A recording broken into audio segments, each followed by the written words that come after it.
Bonjour, je remercie les organisateurs de m'avoir invité, de me donner l'occasion de parler d'un problème qui a été évoqué par un certain nombre de collègues, en particulier collègues marocains, sur la problématique liée au remboursement, parce que ça a un impact essentiellement sur notre pratique médicale.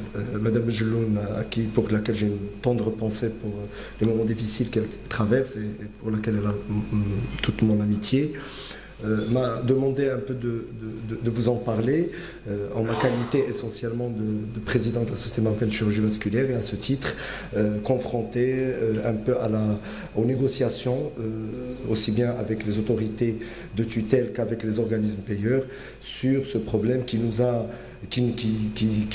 impacte directement. Je pense que ça doit être également la même chose pour nos collègues maghrébins, et puis de l'intervention que j'ai entendue de M. Vaslik, même en France où on considère que vous avez toutes les possibilités, c'est toujours une problématique, j'allais dire, de cette prise en charge.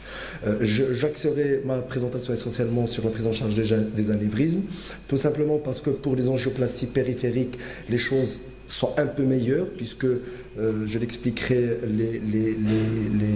on profite de l'histoire un petit peu de la cardiologie interventionnelle, mais pour des nouvelles technologies et les anévrismes en particulier, la problématique est posée.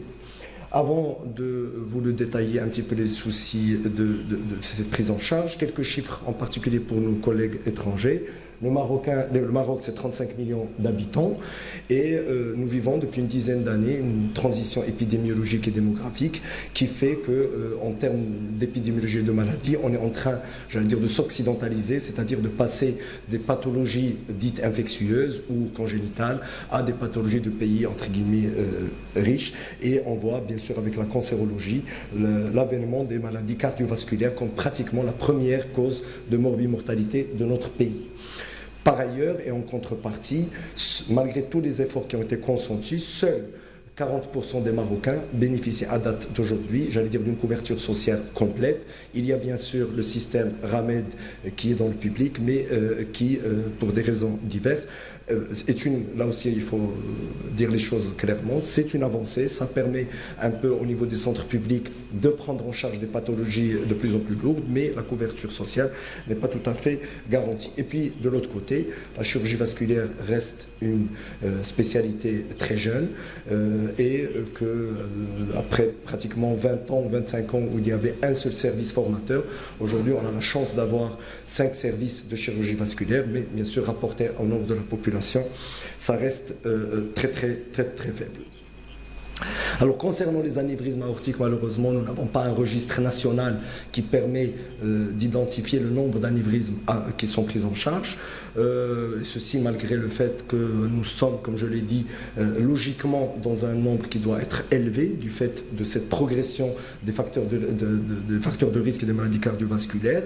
Si on fait une simple comparaison, j'ai fait une petite recherche en France, on prend en général en charge, on opère entre 6 000 et 7 000 cas d'anévrisme aortique par an. Au Maroc, si on fait un peu le ratio en tenant compte des différences quand même d'âge et de démographie, on devrait logiquement être à 1500 cas annuels par an. Mais malheureusement, là aussi on n'a pas de chiffre officiel, mais par la collaboration des collègues, je sais qu'on en prend pratiquement au maximum une centaine entre les différents centres publics et les centres privés. Et donc, tout ça pour montrer d'un côté le gap énorme en termes de dépistage et de prise en charge de ces patients, mais en même temps, ça reste quelque chose qui peut être, je m'excuse du terme, en notre faveur, puisque lorsqu'on discute avec les organismes, finalement, ce n'est pas un impact énorme que de prendre en charge les 100 ou 150 cas dépistés annuellement. Donc c'est un peu, j'allais dire, la situation dans laquelle nous vivons aujourd'hui. Ces anévrismes, en général, lorsqu'ils sont dépistés et diagnostiqués, sont le plus souvent pris en charge chirurgicalement. C'est la technique de choix dans notre pays, en particulier pour les anévrismes de l'aorte abdominale sous-rénale. Les résultats dans les centres, bon, aussi bien dans le centre de référence qui est Rabat, mais également nos amis dans les différents centres publics et même dans le privé gèrent très bien cette chirurgie-là, surtout quand il s'agit d'anévrisme de l'aorte sous-rénale. C'est un peu plus compliqué quand il s'agit d'anévrisme de l'aorte thoracique ou des ATA type 4. Et la prise en charge endovasculaire est une alternative, certes très intéressante, mais qui est encore récente dans notre pays. Pourquoi? Bien, si on voit un peu aujourd'hui l'historique de l'endovasculaire, donc c'est uniquement dans ces centres dont j'ai parlé qu'on a réellement de l'endovasculaire qui se développe. C'est les 5 centres publics et à des niveaux différents, précisément pour des raisons souvent d'implication de l'administration de ces hôpitaux en termes d'équipement, en termes de matériel, en termes de salles dédiées à l'endovasculaire. Au niveau du secteur privé, les chirurgiens vasculaires ont souvent profité des installations des centres de cardiologie interventionnelle, mais qui ne sont pas tout à fait adaptés à la prise en charge de ces anévrismes.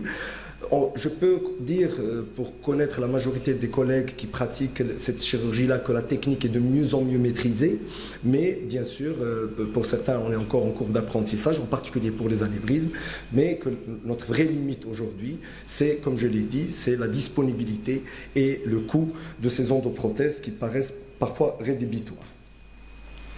Si je donne un exemple par rapport aux angioplasties périphériques, eh bien, le fait que ces angioplasties figurent dans les remboursements des organismes, eh bien, ça a permis d'accélérer, on voit quelques chiffres dans les présentations qui ont été faites, et si je prends le cas de Rabat dans le service où je suis, ben, en 10 ans, du fait précisément de la disponibilité du matériel, de son coût qui est plus ou moins acceptable, je parle des angioplasties périphériques, eh bien, notre activité a été transformée pratiquement, on est passé de 99% de chirurgie il y a 10 ans à aujourd'hui pratiquement 60% de procédures endovasculaires versus 40% de chirurgie. Ça veut dire que lorsque nous avons l'accessibilité et les moyens de pouvoir faire, d'accompagner l'évolution, eh bien cela se traduit par les résultats relativement comparables à ce qui se passe dans les pays européens. Pour la pathologie anévrismale, malheureusement ce n'est pas le cas et je vais vous expliquer le pourquoi. Alors, au Maroc, la prise en charge par la sécurité sociale ou l'équivalent de la sécurité sociale se fait selon la codification, ce qu'on appelle la NGAP, la nomenclature générale des actes professionnels. C'est une nomenclature assez vieillotte puisqu'elle date réellement de 1971. Elle a été officiellement adoptée au Maroc en 2006 alors que c'était la même année où en France on abandonnait la NGAP. Et puis bien sûr il y a un certain nombre d'options pour qu'on passe à des nomenclatures occidentales entre guillemets. Et elle est obsolète parce que précisément on se retrouve dépourvu en termes de dénomination des nouvelles technologies. Ce n'est pas spécifique à la vasculaire, ça concerne toutes les spécialités et chaque fois que nous avons donc des nouvelles techniques. Donc les organismes, dans la discussion que nous avons avec les organismes, eh bien nous avons déjà un point de départ conflictuel qui est de déterminer des nouveaux actes qui ne figurent pas dans cette nomenclature. Or, la médecine évolue, les différentes pathologies évoluent, les techniques évoluent, les médecins se forment et acquièrent cette technique-là, mais se retrouvent au moment de la négociation tarifaire opposés à cette problématique de dénomination d'actes qui n'existe pas. Donc, comme je l'ai dit, seul en 2006, il y a eu une mise à jour selon toujours l'ancienne nomenclature, mais entre 2006 et 2017, beaucoup d'eau a coulé sous les ponts et malheureusement, on reste un petit peu bloqué par rapport à ça. Ne serait-ce que pour faire une critique de cette nomenclature générale, elle ne comprend aujourd'hui, je parle de façon générale, elle ne comprend que 1200 actes, alors que comparativement, une étude a été faite que toute activité et toute spécialité confondue, on peut aujourd'hui les comptabiliser presque à 25 000 actes pour comprendre l'écart énorme qui existe entre la nomenclature qui est la base légale avec laquelle la médecine marocaine évolue vis-à-vis des organismes et la réalité de la pratique qui, elle, n'attend pas le changement de la nomenclature pour évoluer. Alors, il y a une seule règle qui fonctionne, c'est qu'à partir de 2007, les autorités disent que lorsqu'un nouvel acte arrive, eh bien, puisqu'il ne figure pas dans la nomenclature, on peut plus ou moins l'assimiler à un acte existant. Donc c'est d'abord un exercice souvent fastidieux parce qu'on assimile une technique à une autre, ce n'est pas nécessairement, j'allais dire, une chose évidente, mais c'est la seule manière légale de pouvoir espérer avoir un remboursement ou une prise en charge d'une pathologie. Et donc on nous dit souvent, bah, écoutez, l'équation, c'est vous devez assimiler l'acte, par exemple, de la prise en charge de l'endoprothèse aortique à la chirurgie aortique. Donc c'est la seule manière de pouvoir l'intégrer comme élément de remboursement.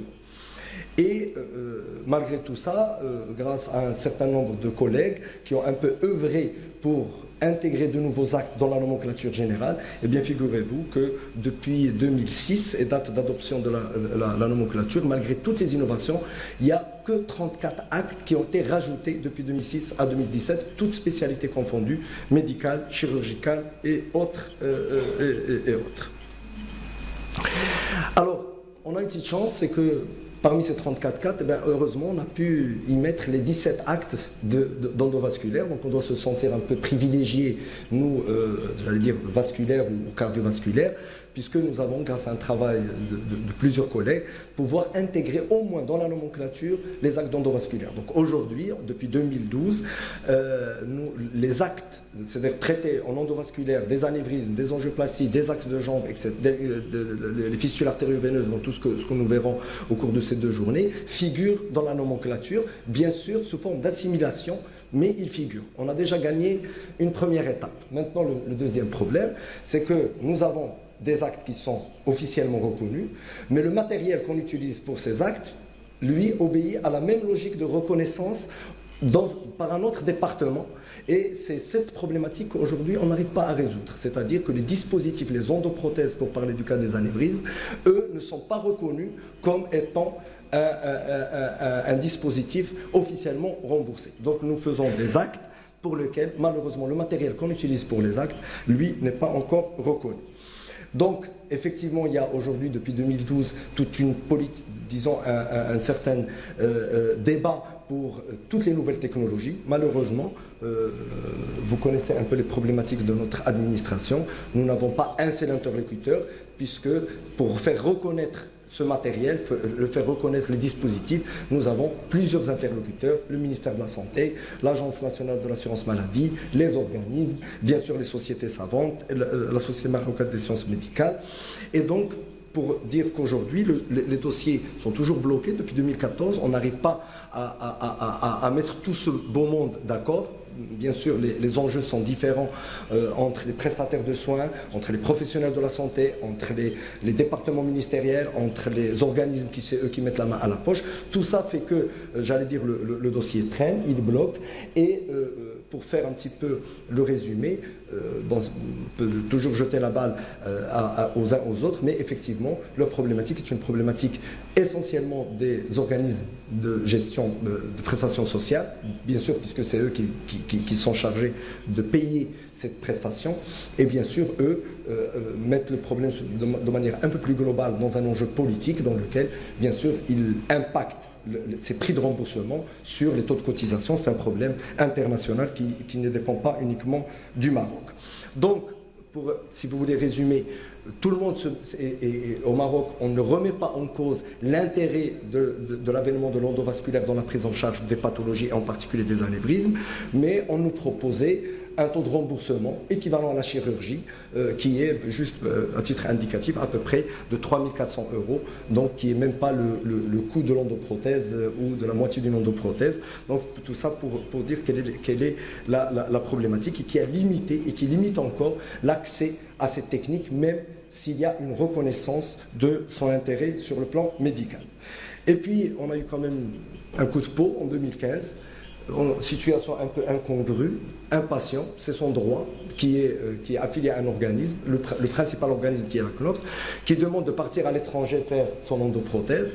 Et puis on s'est retrouvé confronté à un paradoxe, puisque nous n'avons pas le droit d'accorder une prise en charge à l'étranger pour un acte pratiqué au Maroc, et il est pratiqué au Maroc, mais il n'est pas pris en charge au Maroc. Et donc ce cas-là a permis de dénouer partiellement le problème, puisque l'organisme principal a accepté d'intégrer par une note interne un coût de ce dispositif, même s'il est officiellement non reconnu. Donc c'est à la marocaine, comme on dit, et ça a marché. C'était dans quel pays?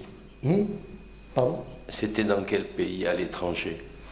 Il avait demandé un accord de transfert en France. C'est évident.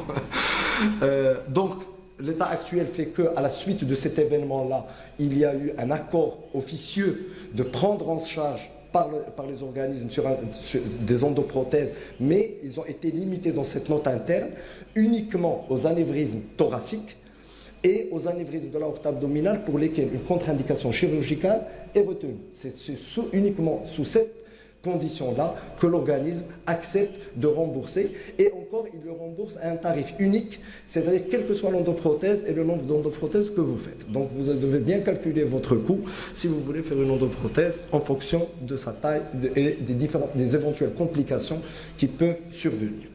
Donc aujourd'hui, comme je dis, la situation est un peu meilleure, on ne peut pas réellement dire que rien n'avance, mais elle reste, comme je l'ai dit, assujettie à l'accord au cas par cas des organismes. Donc chaque dossier sera étudié en fonction des données du dossier.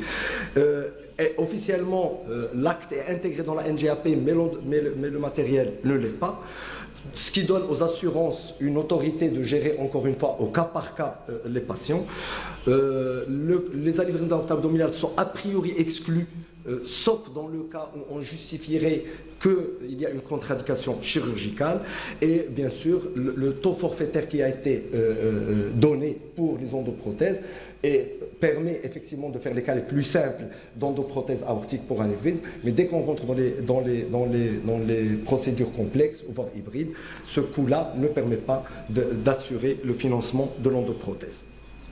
L'avenir est bien sûr, il faut que tous ici, toutes endovasculaires et tous ceux qui s'orientent vers les techniques endovasculaires, mais de façon générale, les professionnels de santé, puisque ça ne concerne pas uniquement, vous l'avez compris, que la problématique des anévrismes, c'est toute notre pratique médicale et les évolutions techniques et technologiques qui sont concernées.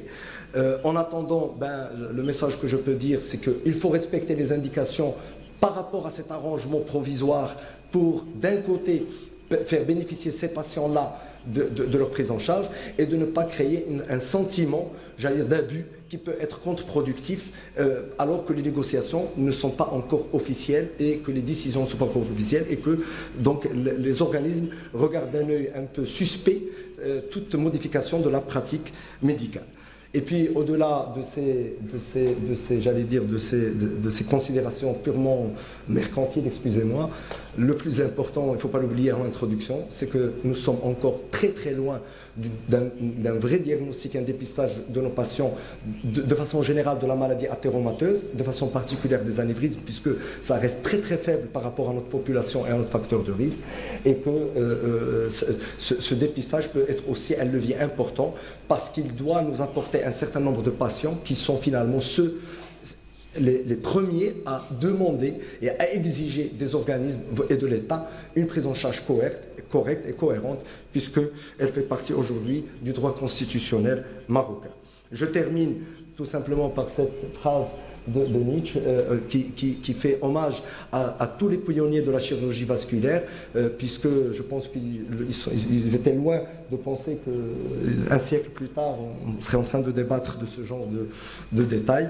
Et puis ça me permet surtout de rendre hommage à notre maître, le professeur de Mehia, excusez la coquille, cette année on va fêter ses 20 ans de disparition. Et je pense qu'il aurait été très très heureux aujourd'hui de voir que ces enfants et ces petits-enfants continuent le chemin. Merci.